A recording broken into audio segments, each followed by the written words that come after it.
Today we will learn about influences of geographical factors in India. आज हम भारत में उसके भौगोलिक प्रभावों की व्याख्या करेंगे और उसके बारे में सीखेंगे। जैसा कि हम जानते हैं, हर देश की एक ज्योग्राफी होती है, एक भूगोल होता है और हर देश का भूगोल उसके इतिहास को प्रभावित करता है। हम देखेंगे आज कि कैसे हमारा भूगोल हमारे देश के इतिहास को प्रभावित करता है। एट फर्स्ट पहले हम देखते हैं उत्तर। भारत की उत्तरी सीमा पर हिमालय पर्वत है। यह अनेकों शताब्दियों तक हमारे देश को बाह्य आक्रमणकारियों से बचाया, हमारे देश की रक्षा किया। तो दूसरी ओर हम देखते हैं कि हमारे हिमालय में जो पासेज बने हुए हैं, उन पासेज से एक एक दो दो करके यात्री भारत में आए। वो अपने साथ नए विचार, नए आइडिया, नए कस्टम, नए राजनीति और नए सभ्यता लेकर आए, जो कि हमारे देश की सांस्कृतिक विविधता में समा गए। इसके साथ ही हमारी सांस्कृतिक बहुलता को समृद्ध की। इसके बाद हम देखते हैं कि नदियाँ भी हमारे इतिहास को अनेकों विधाओं से प्रभावित करी है। जैसा कि हम जानते हैं, परिवहन का साधन नदियाँ ही उस समय थी। क्यों? क्योंकि उस समय रोडवेज, रेलवेज, एयरवेज की कोई सुविधा नहीं थी, जिसके चलते हम नदियों के माध्यम से ही अपनी यात्रा करते थे, अपनी व्यापार करते थे और अपने अन्य आवागमन के साधनों का प्रयोग करते थे। हम जानते हैं कि जो बड़ी से बड़ी सभ्यताएं हुई हैं, वो नदी घाटी में हुई हैं, चाहे इंडस वैली सिविलाइजेशन हो या गंगा वैली सिविलाइजेशन। क्यों? क्योंकि नदियों में हमें प्रचुर मात्रा में जल उपलब्ध होता था, जो एक सभ्यता के विकास के लिए आवश्यक है। नदियों की निरंतर बहने वाली जलधारा ही जो है हमें एक उन्नत राष्ट्र बनाने में मदद करती है। हम देखते हैं कि इंडस वैली और गंगा वैली में बड़े बड़े साम्राज्यों की स्थापना हुई। क्यों? क्योंकि इन नदी घाटियों में ही हमें प्रचुर मात्रा में फसलों का उत्पादन हुआ। बड़े बड़े जंगल मिले, जिन जंगलों से हमें लकड़ियाँ, हाथी, घोड़े आदि आए, जो एक युद्ध के लिए आवश्यक थे और साम्राज्य विस्तार के लिए भी जरूरी थे। हम देखते हैं कि एक और जहाँ राजस्थान जैसे रेगिस्तान इलाके हैं, वहाँ कभी भी बड़े साम्राज्य की स्थापना नहीं हुई। क्यों? क्योंकि वहाँ नदियाँ हैं, या हैं तो बहुत छोटी हैं, सदा नीरा नहीं है।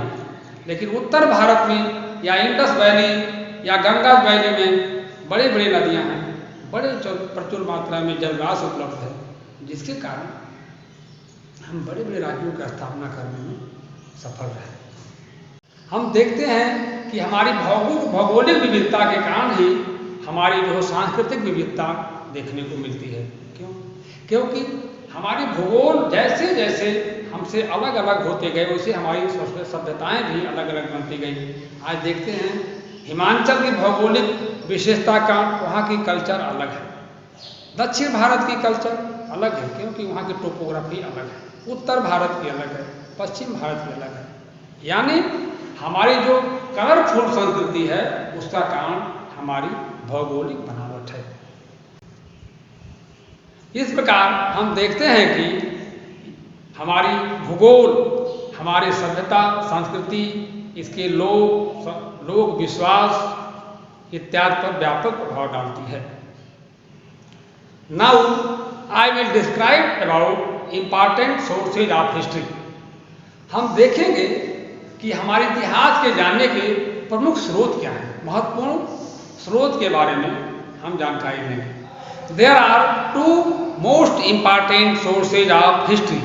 First literary sources and second archaeological survey sources. First literary sources. हम देखते हैं कि पहले साहित्यिक साक्ष्य में क्या हो सकता है। साहित्यिक साक्ष्य के रूप में हमारे पास उपलब्ध है वेद, पुराण, महाभारत, रामायण, उपनिषद, बौद्ध, जैन ग्रंथ और तमाम ट्रैवलर्स के लिखे हुए वृत्तांत जैसे ह्वेन-सांग, फाहियान, मेगस्थनीज आज की लिखी हुई पुस्तकें। इसके बाद आता है आर्कियोलॉजिकल एविडेंसेस। आर्कियोलॉजिकल एविडेंसेस में हम देखते हैं कि जो पुराने खंडहर हैं महलों के, सड़कों के, किलों के, मंदिरों के या फिर मोनूमेंट्स मीन्स महत्वपूर्ण इमारतें जिनका कोई ऐतिहासिक मूल्य है। इसके अलावा हम जानते हैं कि archaeological evidence are the first hand evidence of our past. Archaeological evidence में कॉइन्स मीन्स सिक्के, मिट्टी के बर्तन, राज आज्ञा इत्यादि महत्वपूर्ण है। इनके अलावा सबसे महत्वपूर्ण है इंस्क्रिप्शंस, शिलालेख। इनका बहुत अधिक महत्व है क्योंकि उस समय मनुष्य के पास कागज नहीं उपलब्ध था, तो उस समय के राजा लोग पत्थरों पर जो है अपनी राज आज्ञाएं लिखवाते थे या फिर ताम्र पत्रों पर राज आज्ञा जारी की जाती थी। युद्ध या संधि के समझौते भी जो है इन्हीं ताम्र पत्रों पर या स्वर्ण पत्रों पर या चांदी के पत्रों पर लिखा जाता था। सबसे ज़्यादा इंस्क्रिप्शन फेमस है अशोका द ग्रेट की।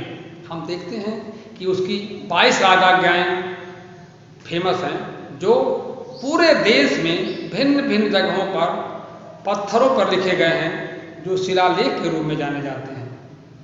उसमें राज नियम, हिंसा से संबंधित नियम, देशद्रोह से संबंधित नियम, बौद्ध धर्म से संबंधित नियम इत्यादि के बारे में विशद व्याख्या किया गया है।